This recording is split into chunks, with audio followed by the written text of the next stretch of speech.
I'll just find out where you live and probably like cut your hands off, tie you down, liquidize your hands and make you drink them. So, you know, bear that in mind.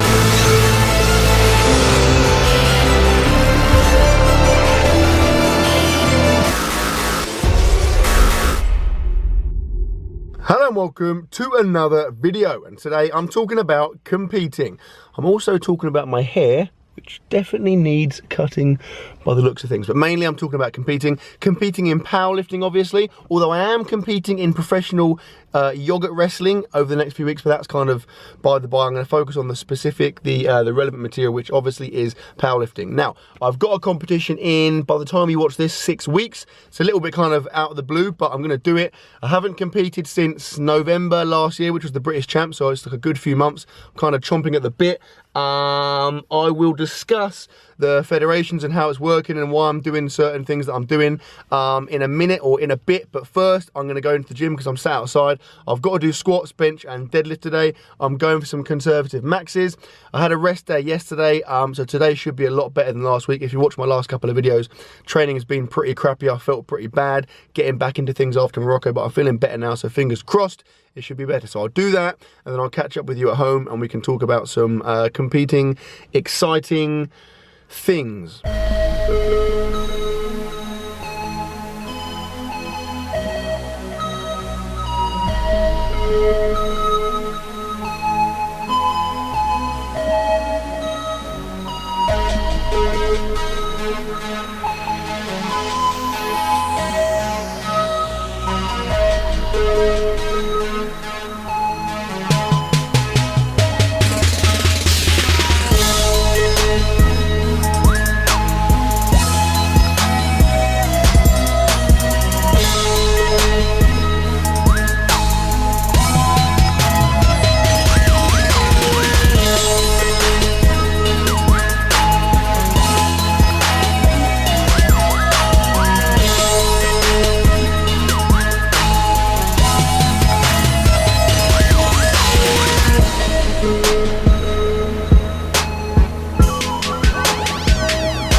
training, and that was okay. Probably not as good as I was kind of hoping it would be, but to be honest, a lot better than the last week has been. Squats were okay, you know, nothing crazy, but better than I've done, like I said, for the last week. Bench press was, to be fair, that's heavier than I've done for a few weeks now, because bench has sucked recently, so although that last rep was a bit crappy, the ones before it felt pretty good, so that isn't too bad. And then deadlifts, not too bad, you know, nothing, same as squat, nothing special, but, you know, a respectable weight, so I will take that, and it is very much onwards and upwards. Now, the exciting part, the competition, the bit you've all come here for. So, as you would have ascertained from the video title / thumbnail, I'm going to be competing in a different federation. So the competition is in, I think it's just under 6 weeks for me now, but when you watch this it might even be 5 weeks. And I'm going to be competing in the BPU. So, you know, don't get me wrong, I love the IPF, well obviously the GBPF for me over here. I've done 3 competitions in that federation so far and it's been awesome. I've really enjoyed it,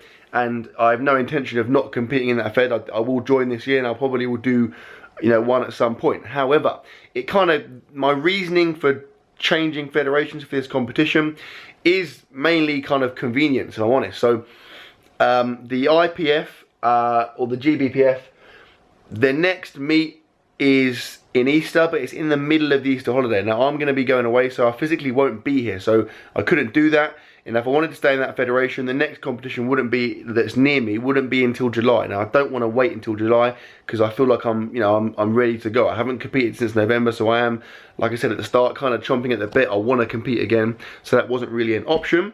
Yeah, the BPU one is a week later, which is when I'll be back home, and it fits in better with planning and stuff. So for that reason alone, that's why I wanted to do it. I mean, another kind of half reason comes down to the weight categories. So in kilograms, the GBPF, the one I have been doing, the weight categories go up to 93 kilograms and then right up to 105 kilograms. And that's the one that I've been doing, the 105, which is like 230 pounds or so. And if you watch my videos leading up to the British Champs last year, that bulk was absolutely killing me. It destroyed me. Like, I had to bulk so hard to the point where in that last week I was throwing up. I threw up 5 or 6 times, and it was pretty horrible. So I don't want to have to do that again. Whereas in the BPU, the one I'm going to change to for this meet, the weight categories go, I think, 90 and then 100 kilos, which is, so 100 kilos is like 220 pounds, and that is literally bang on where I am now. Since my last meet, I've been eating pretty much normal, a little bit of a bulk, but pretty much natural for me, and I've been sitting at pretty much bang on 100 kilos for the whole time. So that is literally my perfect weight category, because what it means is I can just probably, you know, literally eat a fraction less the day before, maybe do a tiny minor water cut, and I'll make weight with no problem at all. So that works out perfectly, and it's less stress in terms of preparation. So yeah, it should be exciting. Like I said, the federation is the BPU, so it's the British Powerlifting Union. It all looks really cool. Like, I didn't know much about it, to be honest, but it does seem to be one of the other main ones. It looks pretty profesh. The people I've spoken to about it seem really cool. You know, it seems to be well organised and stuff. And like I said, it is cool because the meets that I've looked into, the one I'm going to be doing is literally 10 minutes from my house. So it is perfect in terms of travelling. Obviously, the last few I've done have been an hour to 2 hours travelling. So by the time you finish, you're getting home pretty late. So it'll be nice not to have to leave mega early and not to be getting home mega late. And also within the BP, so it's the British Powerlifting Union, and then I'm going to be doing the drugs tested like division of that. So it's the A BPU, which is the amateur British Powerlifting Union, which just means that I'm not going to be competing against guys that are taking drugs, hopefully, because obviously that would be an unfair advantage. So it just makes sense, and plus it would look pretty dodgy if I competed in a federation that didn't drugs test, because that's obviously not going to reflect well on me. But yeah, I'm super excited. Like I said, it is 5-6 weeks, so I might make a series kind of leading up to it. I mean, if you want me to do it, let me know. I don't know. You know, obviously I will document my training as I always do leading up to that, and you know, I'll be getting I'll be ramping up as it gets near, and I'll be getting super excited near the time. In terms of my training plan, I'm just going to continue with the Bulgarian. So I'm going to have, from today, I'm going to have, I think, a 5-week block of just continuous work, probably gradually increasing the volume, and then pretty simple, the week beforehand I'll just deload. Now, I've learned from those 4 days in Morocco that a 4-day or any kind of complete rest is definitely not the way to go, because that made me feel pretty crap following that. So it will be very much like an active deload, so I'll be training, I'll be squatting every day leading up to it, but I'll just obviously go a lot lighter. Same with deadlifts and bench, I'll just go a lot lighter, sack it off really early in terms of the conservative maxes, so that I'm still, everything's kind of feeling smooth, and my CNS is still used to squatting and all the lifts, but obviously I'm not tired, and I should be feeling fresh and good, and hopefully put a pretty massive total together. That is the plan. In terms of targets and goals and whatever else, I'll probably let you know that nearer the time. But for now, that is all you're getting. So I really hope you've enjoyed the video, guys. If you have enjoyed it, please give it a thumbs up. If I find out that you've watched the video and you haven't given it a thumbs up, I mean, it's no big deal. I'll just find out where you live and probably like cut your hands off, tie you down, liquidize your hands and make you drink them. So, you know, bear that in mind. And I will see you tomorrow.